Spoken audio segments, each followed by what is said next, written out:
evening, my dear students, my dear friends, and all the viewers.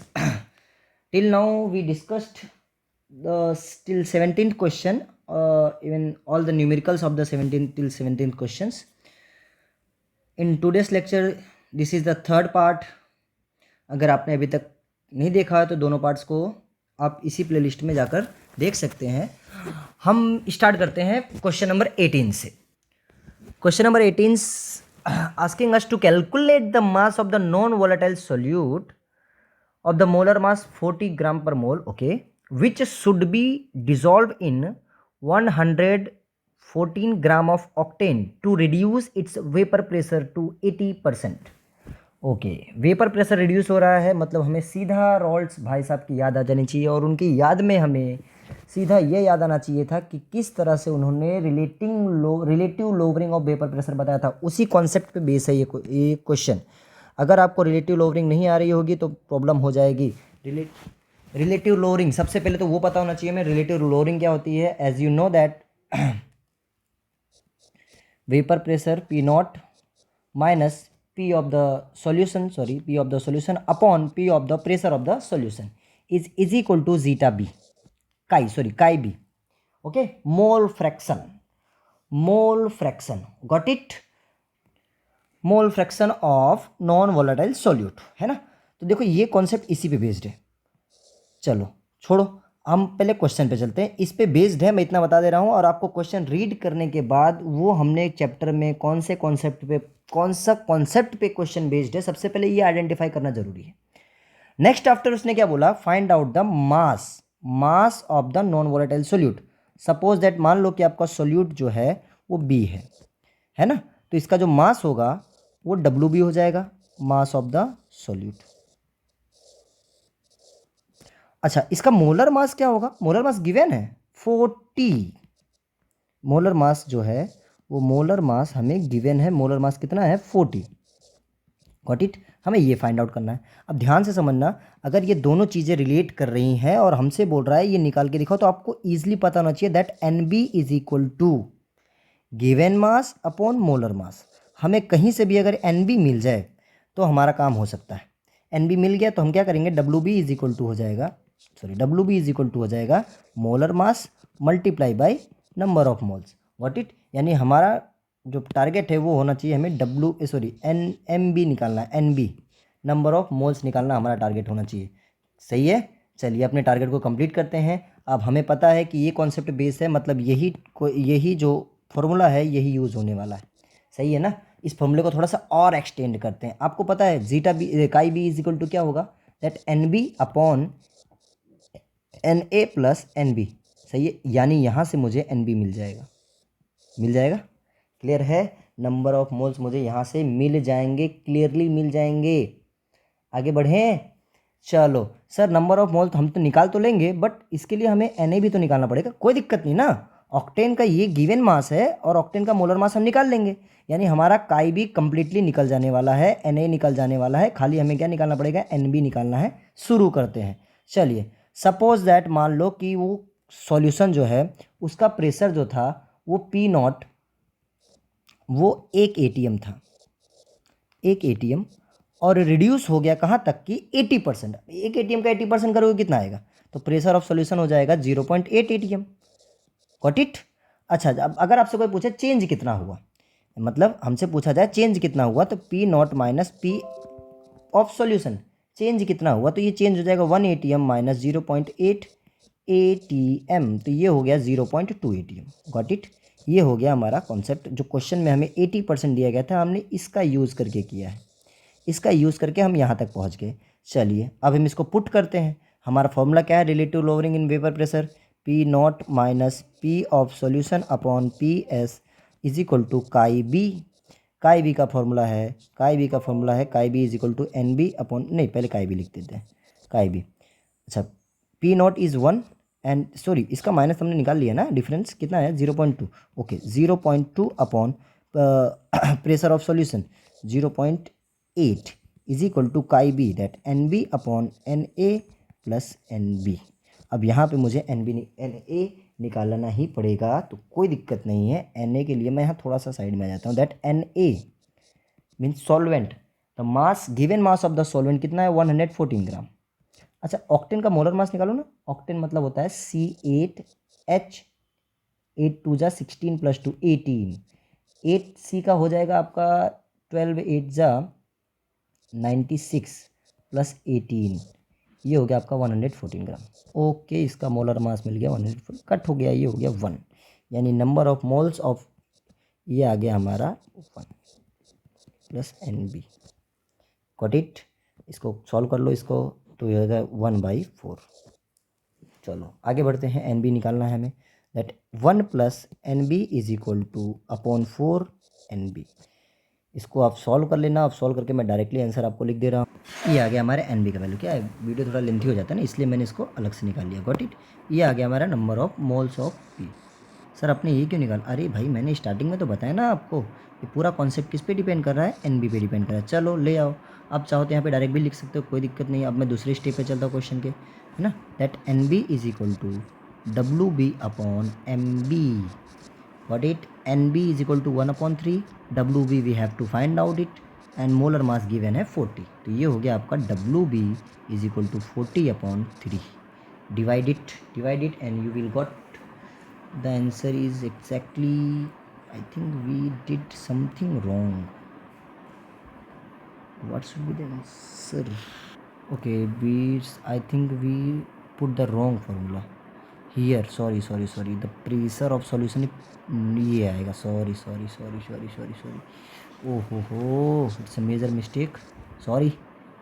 okay, now it's become 1। Colour change कर लेता हूँ, ये 1 हो गया, ये हो गया 1, और ये कट हो जाएगा यहाँ पर, ये नॉर्मल रहेगा, यहाँ से कट कर देता हूँ इसको। NB, okay, NB, I think we did something wrong। okay, it's 0.2। now ये इधर मल्टीप्लाई होगा तो 0.2 + 0.2 NB। Okay, NB - 0.2। Okay, we got it, 0.2। Okay, that NB = 0.8, NB 0.2, NB = हो गया आपका 1/4। ओके, यहाँ पर आपको क्या करना है, 1/4 पुट करना है, और आपका आंसर यहाँ पे 4 आएगा। तो WB = 10 ग्राम। अब सही हो गया। ओके, ये आ गया आपका WB। Any doubts? देखो इसने बोला कि कैलकुलेट द मास मतलब WB, हमें ये निकालना था। अब ये कैसे निकलेगा, WB कैसे निकलेगा? WB यहाँ पे मोलर मास भी गिवन है। मेरा डाउट क्यों गया NB के ऊपर, क्योंकि उसने पहले मोलर मास दे दिया था, है ना। अब मोलर मास और गिवन मास को रिलेट करता हुआ एक ही फॉर्मूला है, दैट NB = WB/MB। तो इसके लिए मेरा टास्क रह गया NB निकालने का, और हमें पहले से ही पता चल गया कि फॉर्मूला ये यूज होने वाला है। तो काई बी को मैंने कन्वर्ट किया तो पता चला भाई यहाँ पे NB निकल सकता है। खाली काई बी निकाल लो। काई बी कैसे निकलेगा, इस फॉर्मूले से। Got it. ये निकाल दिया मैंने, यहाँ पर फॉर्मूला पुट किया और मैंने अपना WB निकाल लिया। चलिए नेक्स्ट क्वेश्चन पे चलते हैं। 30 gram of non volatile solute exactly in 90 gram of water, okay, has a vapor pressure of 2.8 kilopascal at 298 Kelvin. Got it. Further 18 gram of water is added, then added to that solution। पहले solution लिया था, है ना, उसमें 90 gram of water था, 30 ग्राम आपका solute था, फिर इसमें और वाटर ऐड कर दिया, है ना, 18 ग्राम और ऐड कर दिया। मतलब टोटल अब वाटर, पहले केस में वाटर था 90 ग्राम और दूसरे केस में वाटर हो गया 108 ग्राम। ठीक है, सोल्यूट पहले केस में 30 ग्राम था, दूसरे केस में भी कितना है, 30 ग्राम है। Okay, no problem. तो प्रेशर इंक्रीज हो जाता है, 2.9 हो जाता है। चलिए ठीक है, तो कहता है molar mass of the solute. चलो शुरू करते हैं। हमने पहले सोल्यूट को B माना था, तो अभी भी सोल्यूट को क्या सपोज करते हैं, B, और सॉल्वेंट हमारा हो जाएगा A। चलो 2 केस है ना इसमें, तो पहले मैं बीच में एक लाइन सेपरेट कर देता हूँ, लाइन से सेपरेट कर देता हूँ इसको। अब आगे बढ़ते हैं। पहला केस, शांति से, इसमें आपको क्या यूज़ करना है, रॉल्स लॉ। रॉल्स लॉ क्या बोलते हैं, pressure of solvent = pressure upon काई ए। सेम टू सेम यही काई ए, है ना, ये है ना Rawls law. Pressure of the solution = pressure of pure solvent multiply the mole fraction, है ना, सेम टू सेम यही इसमें भी यूज़ करेंगे हम। चलिए शुरू करें। शुरू करते हैं उसके पहले अब हमें करना क्या, टास्क हमें पता होना चाहिए। देखो 2 दिया है, अब हमें शांति से दोनों में क्या करना है, कंपेयर करना है। कंपेयर करना है तो मैं क्या बोल रहा हूँ आपको कि इसका जो मोल फ्रैक्शन है ना, मोल फ्रैक्शन और सबसे पहली चीज़ तो ये जो पी ए है ये दोनों का सेम है, ये चेंज नहीं होता दोनों, क्योंकि ये प्योर सोलेंट का प्रेशर बता रहा है ना। अब प्योर सोलेंट हमारा वाटर, प्योर सोलेंट वाटर जो है इस केस में भी इसका प्रेशर जो भी होगा और इस केस में जो भी इसका प्रेशर होगा वो कैसा होगा, सेम होगा। वो कितना होता है, 1 atm होता है मान लो, है ना। तो वो चेंज नहीं होगा, दोनों में से किसी केस में चेंज नहीं होगा, तो वो कांस्टेंट रहने वाला है, वो चेंज नहीं होगा। तो पहला मिल गया मुझे ये कंपेयर करने पे, क्योंकि 2 सिचुएशन है तो कंपैरिजन तो होगी ही होगी। क्लियर है, चेंज हो रहा है ये और ये सेकंड सिचुएशन है और ये फर्स्ट सिचुएशन है। चलिए वैल्यूज़ पुट करते हैं। पी ए पहले सिचुएशन के लिए दिया गया है 2.8 is equal to P naught of A chi A is equal to number of moles of water upon number of moles of water plus number of moles of solute. चलो number of moles निकाल लेते हैं water का पहले case में water भाई साहब जो है वो दिए गए हैं कितने ग्राम, 90 ग्राम, और इनका जो मोलर मास होता है 80, तो ये हो गया 5। तो Na आ गया हमारा 5, Nb इसका गिवन मास है 30 ग्राम और इसका मोलर मास नहीं मालूम, वही तो निकालना है हमको। चलिए पुट कर देते हैं फटाफट। तो ये हमारा पी नॉट ए ऐसे का ऐसा रह जाएगा, ये आ जाएगा यहाँ पे 5, ये हो जाएगा यहाँ पर 5, ये हो जाएगा यहाँ पे 30 प्लस m, यहाँ पे 2.8। फर्दर सॉल्यूशन फटाफट कर लीजिए। ये हमने सॉल्व कर लिया वीडियो पॉज करके, वीडियो लेंथी ना हो जाए इसके वजह से। अब मुझे यहाँ पे दिख रहा है 5 तीनों में कॉमन है तो 5 को मैं कट कर दूंगा, 5 1 जा 5, 5 1 जा 5, 5 6 जा 30, यानी फाइनली मुझे ये मिल गया 2.8 P naught of A m upon m plus 6। Got it. इसको इक्वेशन नंबर फर्स्ट सपोज कर लो, सेम केस इसमें अप्लाई करेंगे। इसका प्रेशर है 2.9, got it, P naught A, okay. इसका काई ए, इसमें देखो number of moles of water, number of moles of water plus number of moles of solute. Clear है। अच्छा ध्यान से समझना, यहाँ पे number of moles of water increase हो गए सर, बिल्कुल देखो ना 18 ग्राम और ऐड किया ना तो नंबर ऑफ वाटर तो इंक्रीज हो जाएंगे। कितने हो जाएंगे सर, चलो कोई नहीं, कैलकुलेट कर लेते हैं। वाटर था कितना ग्राम, 90 ग्राम, कर दिया कितना 18 डाल के 108 ग्राम, नंबर ऑफ मोल्स इतने, तो ये 6 था, तो ये n हो गया हमारा 6, और ये same it is number of, इसके नंबर ऑफ मोल्स में कोई इंक्रीमेंट नहीं आने वाला, इंक्रीजमेंट नहीं आने वाला है, ये सेम टू सेम उतना ही रहना, क्योंकि हम सॉल्यूट को नहीं इंक्रीज़ करें। देखो यहाँ पे भी 30/m लिया सर आपने, यहाँ पे भी 30/m ले रहे हो, यहाँ पे इसको 5 लिया, यहाँ पे इसको 6 ले रहे हो। अरे सिंपल सी बात है ना, आप समझो ना, इसमें वाटर को ऐड किया गया तो वाटर के वोल्ट्स तो इंक्रीज़ हो जाएंगे।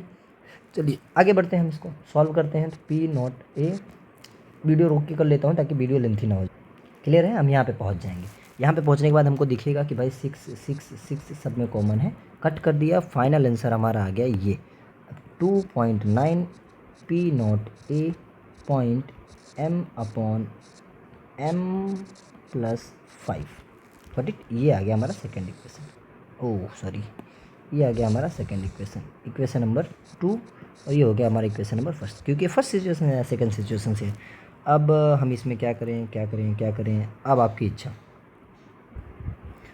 अब आप इसे कंपेयर करें, कुछ भी करें, आपकी इच्छा। आप डिवाइड करके ला सकते हैं, आप एलिमिनेशन से भी ला सकते हैं। देखो कैसे एलिमिनेशन से आ सकते हैं, देखो पी नॉट ए एम, देखो m प्लस 6 2.8 है ना, मैं इसे ऐसा भी लिख सकता हूँ ना, P naught A molar mass is equal to 2.8 m plus 6, है ना। अब इसको, इस वैल्यू को उठा करके, इसकी इस वैल्यू उठा के यहाँ पे पुट कर सकते हैं इस जगह पर।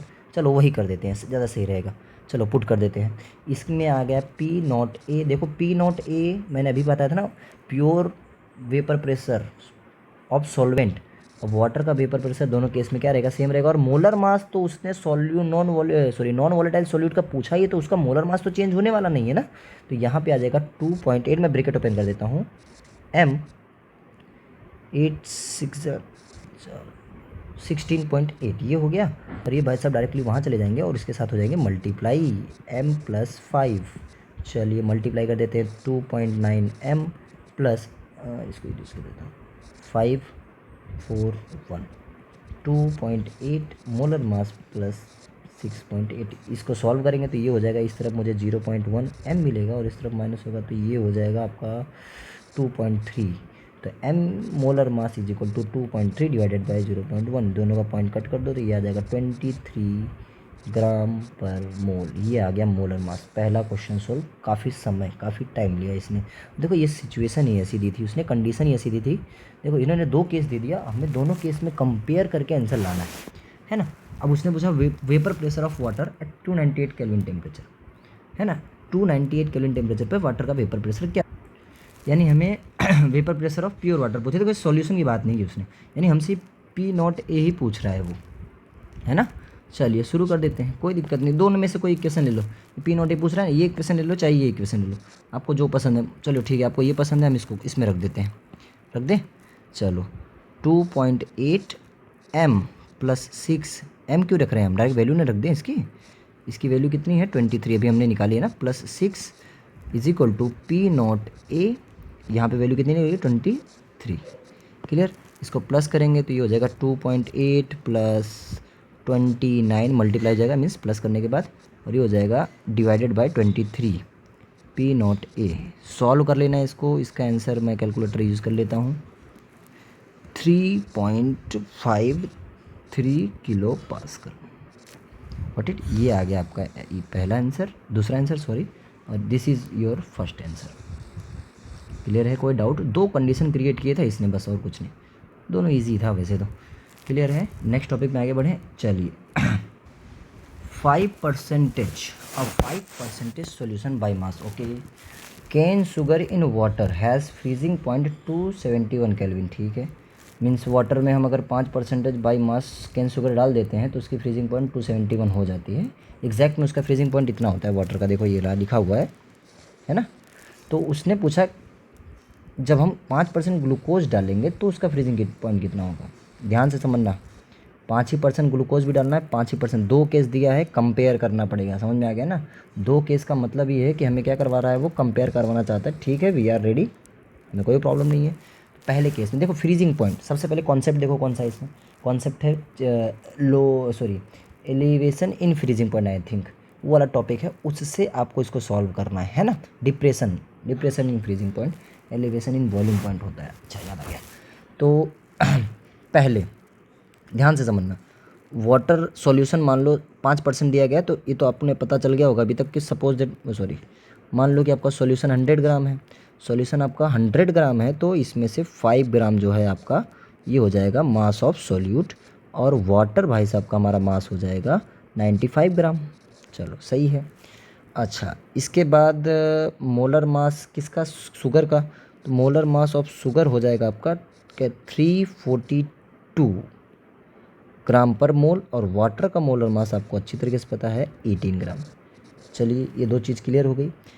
ये 2 चीज़ें हमने इसलिए करवाई क्योंकि हम जब फ्रीजिंग पॉइंट का फॉर्मूला लगाएंगे, depression changing in the freezing point is equal to KF, है ना, पढ़ा होगा कि नहीं, constant, what it, multiplied by WB upon, sorry WB नहीं, WA, ये A आएगा आगे, नहीं W नहीं, हाँ सॉरी WB आएगा, sorry, upon MB multiply by WA। सही है। अब ध्यान से समझना, ये फॉर्मूला लगेगा इसलिए मैंने सब चीज़ें निकाली। अच्छा, दूसरे केस में मैं चलता हूँ तो मैं देखता हूँ WB जो है यहाँ भी 5% दिया गया, मतलब भी 5 ग्राम होगा। वाटर यहाँ पर भी WA भी हमारा कितना होगा 95 ग्राम। कुछ समझ में आ रहा है, कंपेयर कर सकते हैं कि नहीं कर सकते हैं। देखो ये भी सेम है और ये भी सेम है। दिक्कत है तो मोलर मास में, ग्लूकोज का मोलर मास 180 ग्राम पर मोल होता है, और ये भी सेम है। मतलब इसमें अगर मैं इसमें भी ये फॉर्मूला लगाऊं तो ये KF WB upon MB multiply by WA। इसमें फ्रीजिंग पॉइंट तो भाई देखो इसका और इसका दोनों का चेंज अलग आएगा, क्योंकि हमने सेम शुगर डाला है और ग्लूकोज डाला। देखो शुगर का मोलर मास कितना है और ग्लूकोज का मोलर मास कितना है, दोनों का डिफरेंस है। तो फ्रीजिंग पॉइंट में जो चेंज आएगा तो ये जाहिर सी बात है चेंज नहीं होगा, ये सॉरी सेम नहीं होगा दोनों का, है ना। लेकिन कांस्टेंट KF तो सेम होता है। WB तो 5 ही ग्राम है, दिख रहा है कि नहीं दिख रहा है, मैथमेटिकली देखो ना। हाँ, MB डिफरेंस है दोनों का, लेकिन WA भी तो सेम है। तो मैं क्या करता हूँ, शांति से पहले तो इसका TF निकालता हूँ। देखो इसका टी एफ कैसे निकलेगा, पहले फ्रीजिंग पॉइंट वाटर का फ्रीजिंग पॉइंट कितना था 273, सॉरी रेड पेन यूज़ कर लेता हूँ ना, 273 था, 273.15 और इसको जैसे डाला शुगर कैन को तो ये हो गया 271। क्लियर है। ध्यान से देखना, के एफ मैं पुट नहीं करता हूँ, मैं डब्ल्यू बी भी पुट नहीं करूँगा, मैं एम बी भी पुट नहीं करूँगा, मैं सिर्फ पुट करूँगा WA342। क्लियर। आगे बढ़ूँ, आगे बढ़ जाते हैं, कोई दिक्कत नहीं। आगे बढ़ते हैं तो हमने क्या देखा, हमने देखा इसको माइनस कर रहे हैं हम, तो इसको माइनस करेंगे तो 2.15 आ गया, और ये भाई साहब वहाँ आके सीधा मल्टीप्लाई हो जाएंगे 342 हो गए।